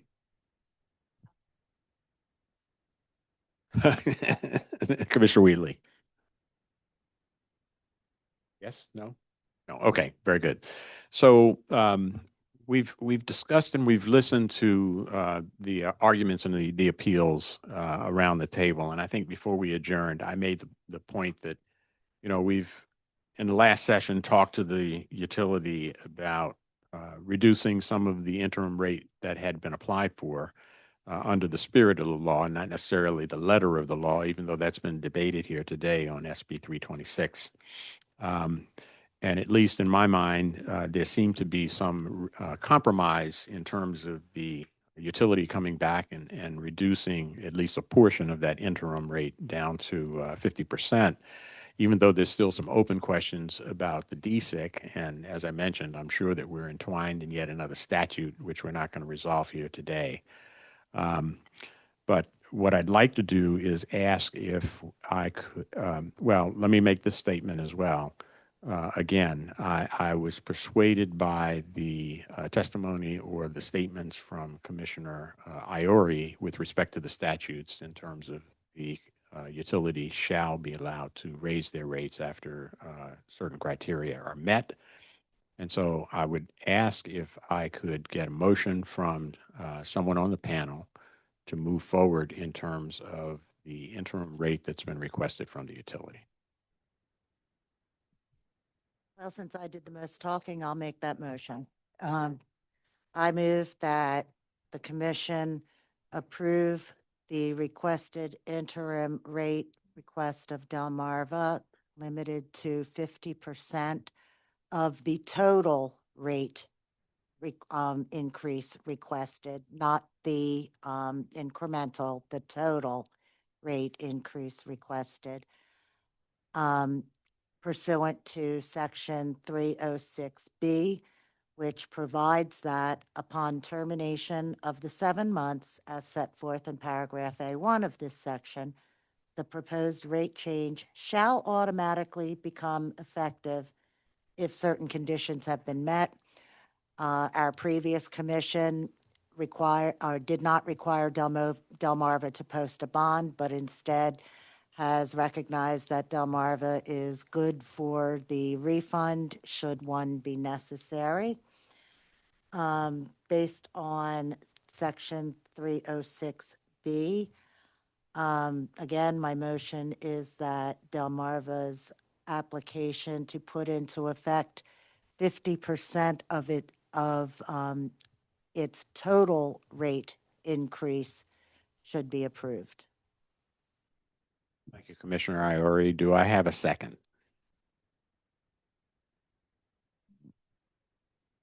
Mr. Chairman, I will make a very reluctant second, and I want to endorse the comments that Commissioner Iori made in their totality, and to simply say that they are eclipsed only slightly by my respect for the law. Second.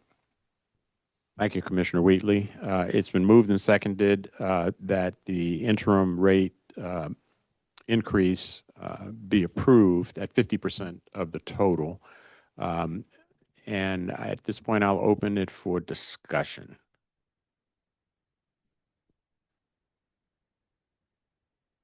I think, Mr. Chairman, at this point, I'm contemplating an abstention just to stay open to the possibility of a petition coming in to consider the possibility of looking at the just and reasonableness of the interim rate under one of the under one of the statutes or sections suggested. So that's going to be my position, just so I can explain the vote now. All right, thank you, Commissioner Richard. Commissioner DePrima.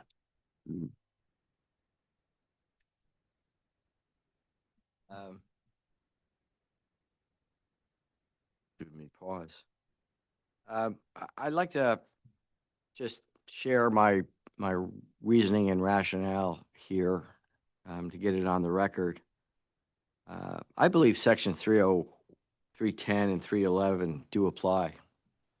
I think they say any rates, and I think it is any, including this one. I don't think that we have been given enough information to determine that this rate is reasonable or just, because the utility doesn't have to give us much reason. They're using a statute that gives them an automatic increase, automatic ability to do this. So I would have favored scheduling a public hearing to consider 3010 and give the utility an opportunity to argue why, take up the burden of proof that why this is a just rate and a reasonable rate and prudent rate. Where my thinking was, and I think we've been given several facts from several parties that indicate to me that it may not be just or reasonable or prudent. Where my thinking has run into a stone wall is that the statute does encourage the commission, if we want to do a hearing under 310 or take an action under 310, we should do a hearing. Not necessarily required, but it's strongly urged, and I really believe in transparency in hearings. So I was favoring we have a hearing.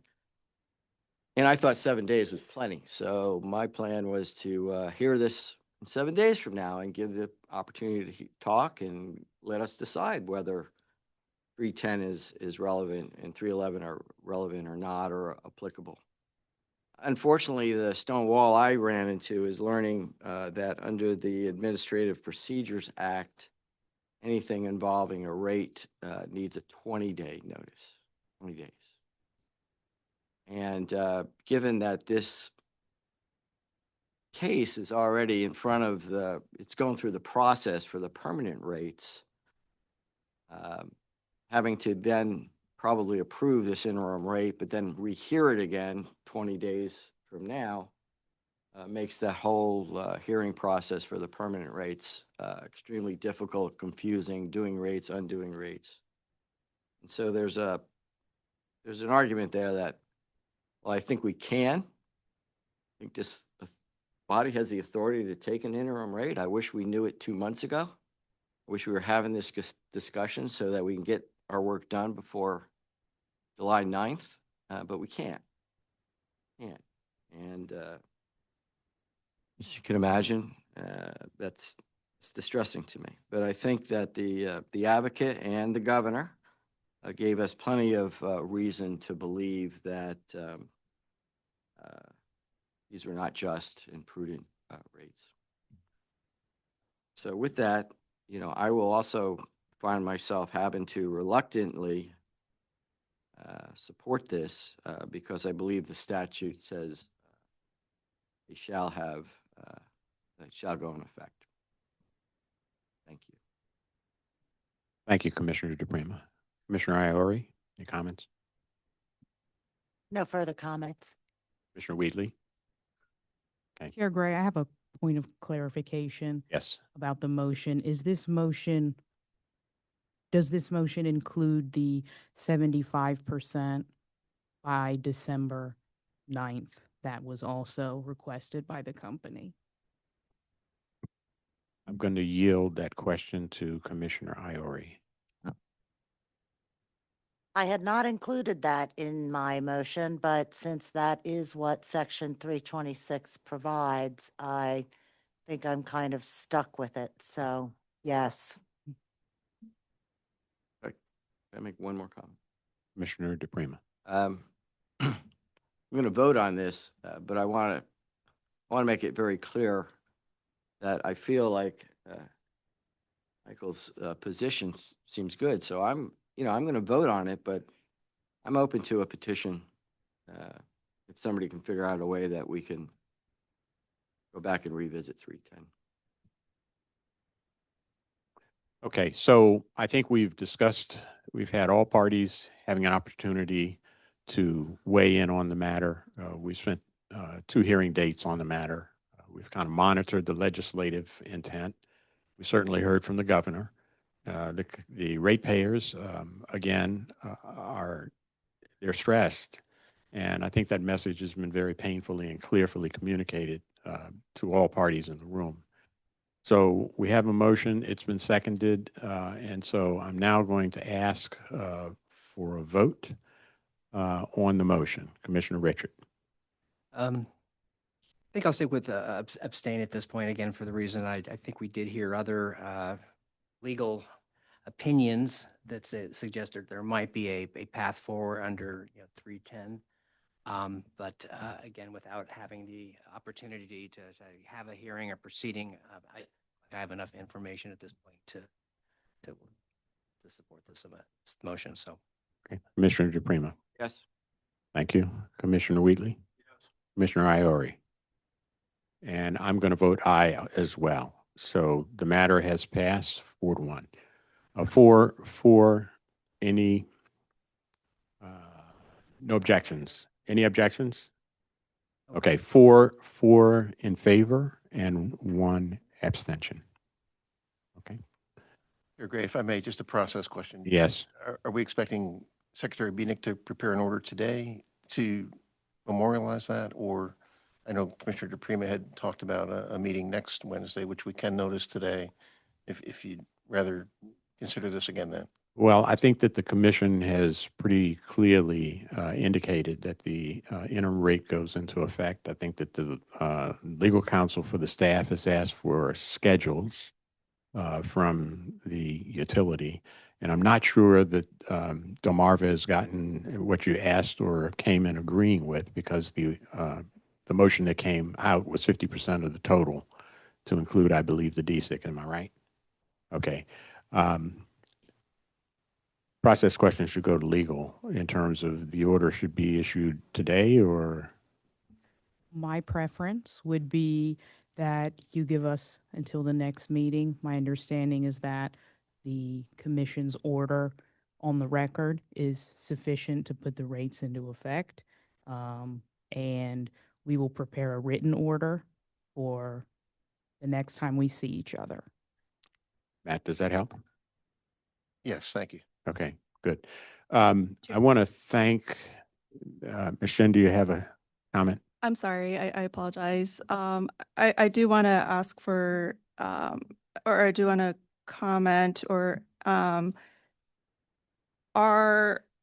not quite clear, the basis for the commission's order of inclusive of DSIC, is that tied to the legislation that has been passed? I'll let Commissioner Iori go first, and I may have a comment when she's finished.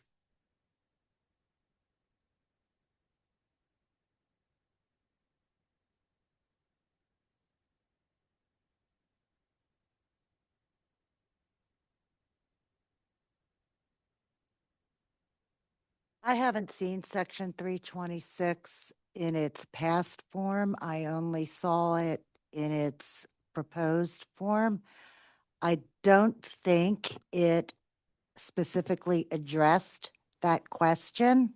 If I'm correct, if I'm wrong, somebody can correct me.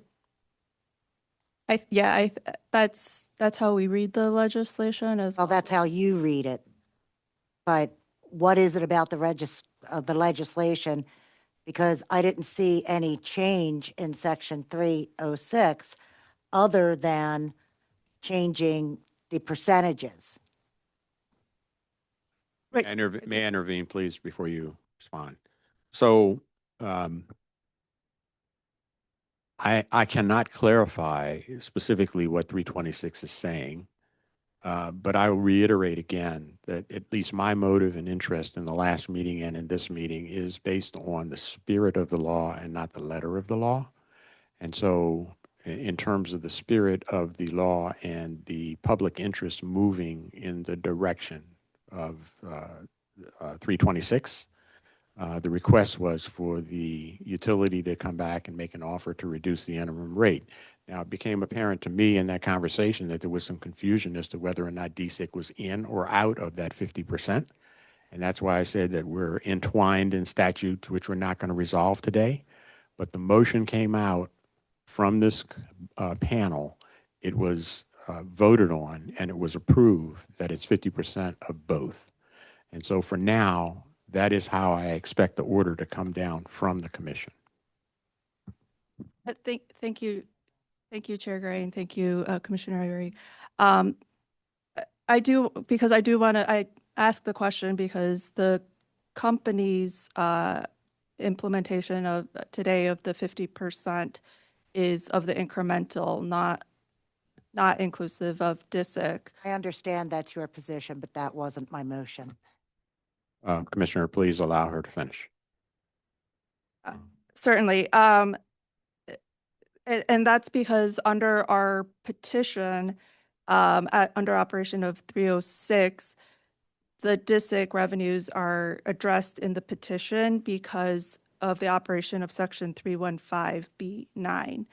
And so the 50% should be applied to the incremental, which is what is new revenues that or new revenue requirements that would impact customer bills. And I think that's procedurally how we've approached interim rates before the commission and historically. And so I wanted to make clear that I don't think that the commission has discretion to adjust the implementation of 50% at incremental and apply it to 50% of the entire revenue requirement inclusive of DSIC. If the commission is issuing order that is 50% inclusive of DSIC, we would ask that the commission consider a provision that does not reset DSIC to 0.00% under section 315, because that would not be, because I think under how we understand the commission to be proceeding at this time, the DSIC is not being transferred into base rate.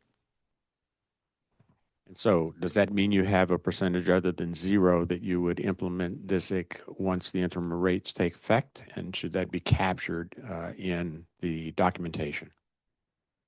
Yes, I think it would, because I think the current DSIC rate is 7.50%. And so I think the order should should state that the DSIC rate does not reset to 0 and remains at 7.50%.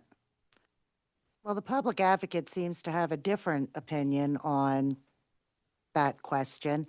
And frankly, I don't see anything in 315B9 that supports that interpretation. If it was done that way before, there was nothing specific in the order that said so. So my motion stands as I proposed it. I'm sorry, Commissioners, if you don't mind, Mr. Norman might have a few statements. Thank you. Mr. Norman, you have the floor. So our understanding is that the DSIC statute states that the annual costs, when they're placed into base rates, sets the DSIC rate to 0. And that's where our reading of the legislation is that the 50% should not apply. And if the 50% applies to the total amount, the whole 68 million, the 50% would be 34 million. The DISIC is 23 million, which is less than. So it's not clear that the annual costs of DISIC are being transferred to interim rates. And therefore, we would request that the DISIC rate remain in effect at 7.5%. That's not part of my motion. My motion stands.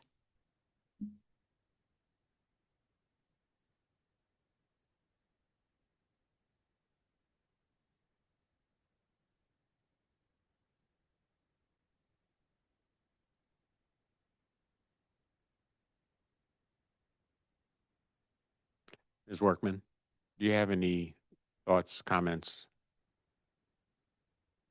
on what Ms. Shen has proposed?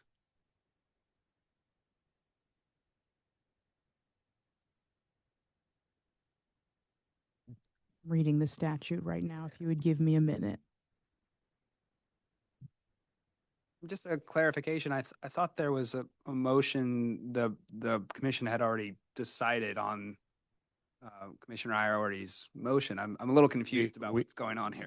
All right, let me tell you what I understand. It may not be the actual facts, but what I understand is that the motion has required 50% reduction of both the incremental as well as the DSIC amounts. And if that were to occur, then as the application was submitted from Delmarva, if they were not reducing the DSIC, they would fold it into base rates once the interim went into effect. And so now that the total DSIC and the incremental have been cut in half, I believe the question on the table is what to do and how to treat the remaining DSIC that is not going to get folded into base. Did I get that correct? See, that's not how I understand. Let me see if that's what I understand. Our position is that it's not clear that any of the DISIC is rolling into interim rates if you apply the 50%.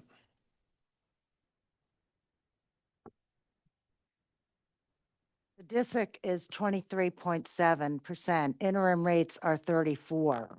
You're getting the DSIC. There are It's rolling into interim rates. There are 34. There are 30 34 million of interim rates going in effect, and the DSIC is only 23.7 or 23.2. There's another 34.3 that is also not going into interim rates. Right, and that's not part of the DSIC. The DSIC statute states that the annual DSIC gets set to zero I understand when it that. goes to interim rates. There's an order, there's a motion, I don't understand. Yes, you're arguing with me about a motion that has been moved, seconded, and approved. I don't. My suggestion is if you don't like it, appeal it.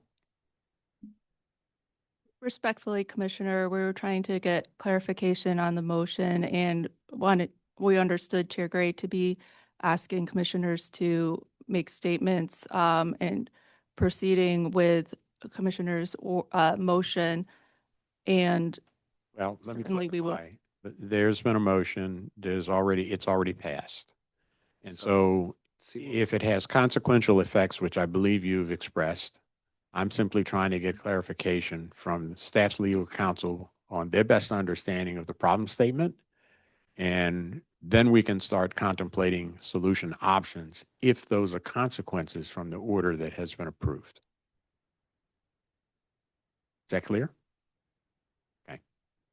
Ms. Workman, do you have anything to share? No, I have nothing to add. Okay.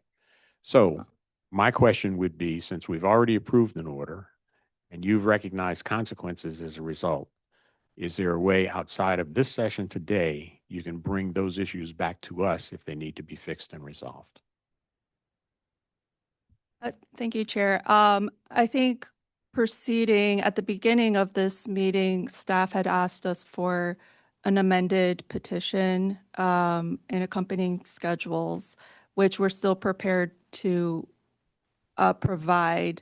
I think at this point, procedurally, I'm not sure if the commission is or staff is looking for us to prepare a proposed order or how staff wishes to proceed as far as next steps. I was planning to rewrite the order and then recirculate.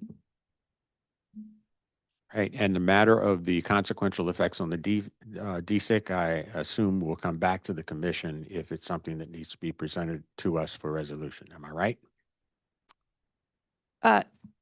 Thank you, Chair. I think we would just need to evaluate the order. Thank you. Okay. All right, so I will declare at this juncture that this matter has been resolved for today. And the scope of what we have spent 2 meetings trying to resolve, from my perspective, is on interim rates. We still have a rate case. We still have a hearing examiner. We still have testimony, evidence, cross-examinations that need to take place in order to resolve whether or not the rate application will or will not be accepted. And so I'm going to, before moving on, thank the legislature, the governor, and all of the other participants who've helped bring clarity so that we can come to a decision today. And I'll also thank you in advance for your continued engagement in the rate case matter, because all of the decisions are simply not in hand. We don't have enough information to make informed decisions.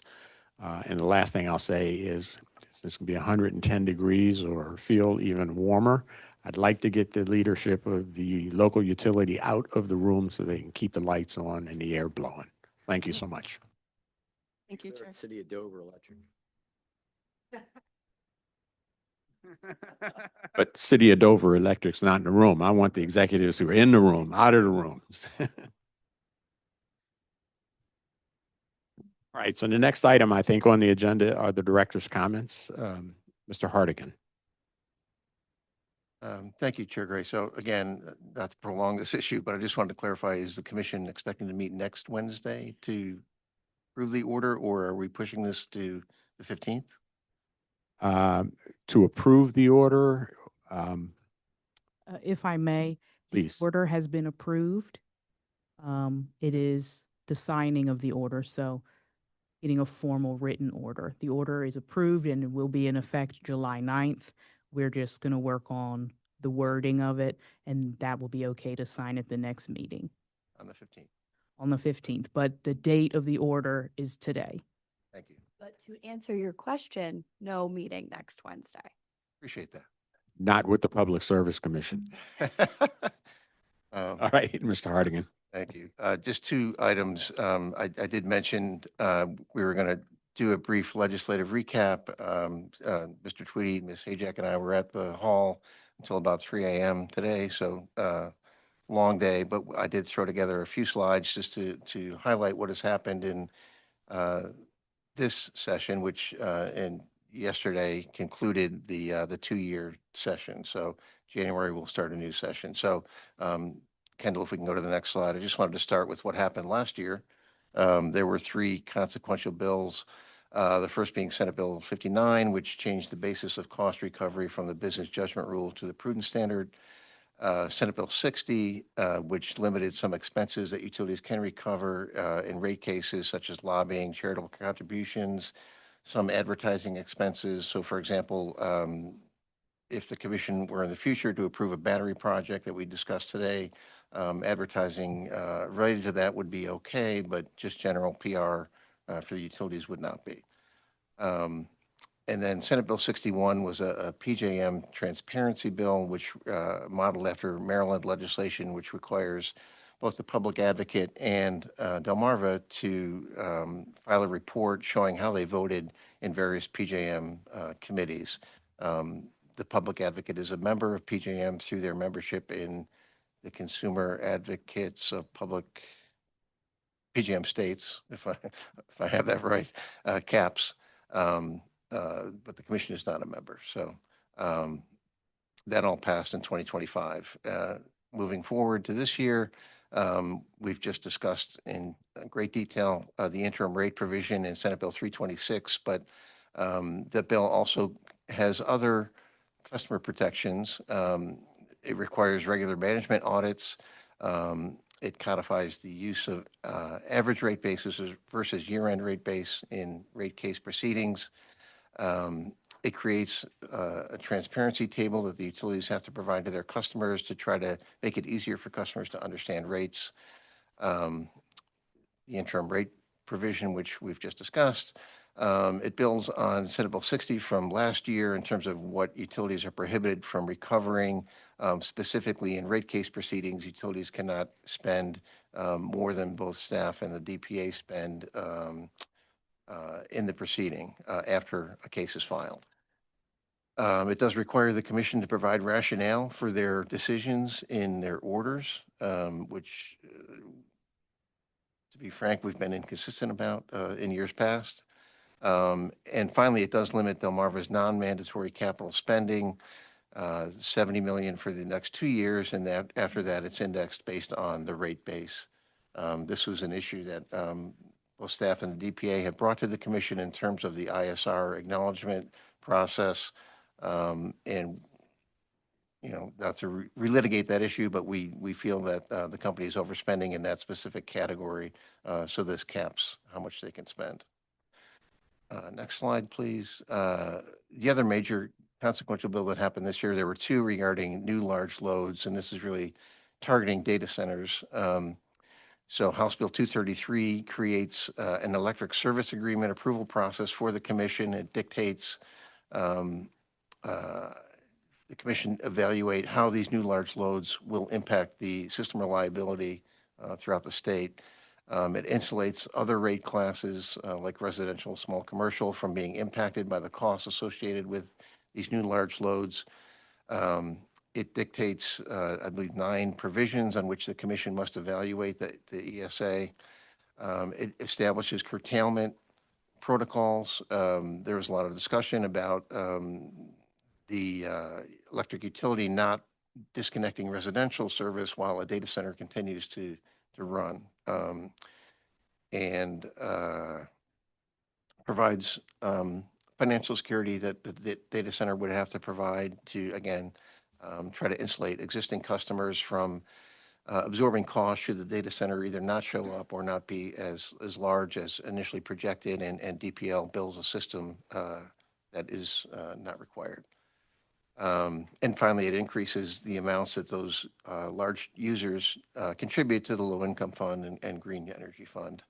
I should also mention, you're probably aware the commission has a large load docket pending. That procedural schedule has been paused because we wanted to see what the outcome of this bill is.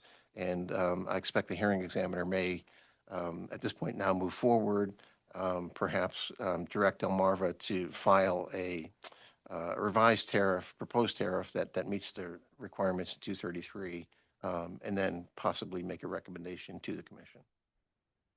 Next. May I ask a question Sure. about that? Will this require the commission to issue new regulations? Yes. Okay. Um, And would that need to be done before proceeding with the current large load tariff proceeding? I mean, I think it depends on the components of the tariff and whether that is, whether you feel that needs to be further specified in a regulation, or if the tariff can stand on its own in terms of what's required by 233. Okay. What is the docket number of the large load tariff case?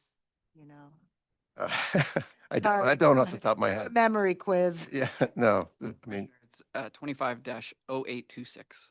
0826. thank you. And so there were about 25 bills that we were tracking. I won't review all of them here. I can, in greater detail, on the 15th if you'd like, but House Bill 445, also related to large loads, makes those large loads bring their own generation. You're probably aware there's a lot of debate at PJM in terms of the demand that these loads put on the system and driving up capacity prices because there's not enough generation in the system. So this bill would make those new large loads bring their own generation. Senate Bill 265 significantly rewrites our Underground Damage Prevention Act. We haven't really talked about this much in front of the new commission, but we do have Wayne Erickson, who leads 2 engineers who inspect pipelines throughout the state. So working with the Miss Utility or Delmarva 811 group, they've implemented, again, a significant rewrite that implements best practices from other states and will also require a pretty significant regulation rewrite this year. House Bill 393 requires us to train third-party electric suppliers and certify them. House Bill 307 gives the PSC authority to designate eligible telecommunication carriers as lifeline carriers, providers, I should say. Again, we haven't talked much about the Lifeline program, but that is a program available to low-income individuals to provide either landline or cell phones to. Typically, that designation is done by the FCC, but this gives the commission authority to do that as well. Senate Bill 321 creates a consolidated billing process for community solar facilities. So this is similar to the way we treat third-party electric suppliers, where those charges are just consolidated with their regular Delmarva Power bill. Senate Bill 239 removed the 8% cap on net metering. And House Bill 269 requires or would require Delmarva Power to comply with the Interstate Renewable Energy Council's model interconnection process for, this is how we would interconnect rooftop or community solar projects. So all of this requires a lot more work on behalf of staff in terms of writing regulations. So we'll get to that post haste. And again, if you want to take a deeper dive into any of these, I'd be happy to do that on the 15th. I have a question. What's happening on the expansion of the staff you're going to need to monitor and implement all of these things, provisions? Nothing immediately, but as part of the budget process, I'm sure Mr. Tweedy and I will request additional resources to. Yeah, I should hope so. There's no way you can have someone in a full-time job and then lay, this volume of incoming and expect it to get managed properly. Yeah, and we've both been making that argument in the budget making process with the secretary. So that'll continue. All right. Hopefully you'll be successful. All right. I think that brings us to the end of our agenda for today, unless you have something else. I did have one more issue. All right. Go ahead. I had forwarded a letter that we would like to send to the PJM Board of Managers regarding the PJM has a critical issue fast path or SIFP process regarding how to deal with data centers. That revolves around two issues specifically. One is the reliability backstop procurement or mechanism. Again, that deals with how these facilities will obtain generation. Another part of that is connect and manage, which is, again, PJM vernacular for if a data center does not bring their own power, they would be allowed to connect to the transmission system, but would be curtailable. So PJM had a meeting yesterday where Ben Sloan, the executive director of OPSI, provided verbal comments, and the PJM Board of Managers will, in the very near future, make a filing at FERC regarding proposed tariff changes regarding these two mechanisms. So our PJM consultant, Eric Matheson, prepared a letter that just has several bullet points documenting, again, in what OPSI has said, and also the PJM Governors Collaborative, but we felt it was important to put it on paper, and there's already been 15 or 20 organizations that have submitted like comments to BJM. So with your approval, I would just like to send this to the board. You need the approval of the entire panel? Yes. So I'd like to recommend that we approve this letter that's going back to OPSI. I think that Commissioner Richard is our representative at OPSI, and he pays close attention to most of these matters, and they're very significant and often very timely. Yeah, and just to be clear, this is a letter that would be from this commission, and it's under your signature. What we were talking about early this week was the work we did for Ben Sloan's comments on behalf of OPSI. Very good. You need my signature before I leave? I already have it. Okay, good. You're electronically signed on already, so. Anything else, Matt? No, next meeting will be July 15th. All right, just one more quick bullet. Since you mentioned PJM, and if you look at the hot weather and the thinking that they may be at a record low demand, the Department of Energy has issued the ability for peaking generators to run their facilities, even if they have to violate environmental laws for the purpose of keeping the lights on over the next 3 or 4 days. And I think I also saw an order from the Department of Energy that gave PJM the allowance to curtail data centers from the grid and crank up their generators as well as needed. So hopefully everyone will stay cool. And remember, when you're cool, that somebody is providing you that energy service, okay? I'd just like to make sure that everybody recognizes that. Thank you very much. For the good of the order, the meeting is adjourned.